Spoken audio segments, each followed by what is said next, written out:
ৰাইজ চেলা পাবলৈ এতিয়াও 7 কিলোমিটাৰ মান আছে। অকমান জান নিজান এতিয়া ইয়াৰ ঘাট অৱস্থা কাহিল ঠাণ্ডাত জোৰ ফুৱাবলৈ জোৰ ফুৱাইছে এনেকে ইঞ্জিনত। গতিকে বৰষুণত তিতিলো অলপ আৰু বহুত বহুত ওপৰত আহিলো এই চাওক কিমান ওপৰত একদম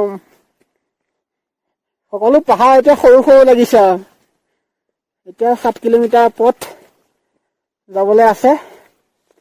হাত বিলাক কেঁকুৰা লাগি গৈছে, একদম টান হৈ পৰিছে। তাত গৈ কেনেকুৱা হয় নাজানো আৰু চেলাত।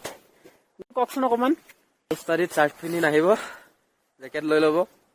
বহুত ঠাণ্ডা। পাৰিলে বুট জোতা আনিব। এই বুট স্নিকাৰ্ছৰ কাম নাই ইয়াত। পাৰিলে কেঁথা লৈ আহিব। বস্তাও বেয়া নহয়, বস্তাও বেয়া নহয়। কি কয় ঘৰলৈ যাওঁ নে যাবি? নাই আমি যাব লাগিব। গৈ থাকো ফটো ইমান মাৰি লওঁ এইখিনিতে, তাৰপৰা যাম। ফটো মানে ৰেঞ্জ শ্বটতে মাৰিম আৰু নুশুনো আৰু উপায় নাই। গতিকে এয়া আমি চেলাপাছ এন্ট্ৰি হবলৈ লৈছো। এইখন গেট বহুত ঠাণ্ডা, কঁপি কঁপি একদম অৱস্থা কাহিল। গতিকে চেলা পালোহি আৰু তাৰপা আৰু অকমান আগুৱাই যাম চাগে আমি।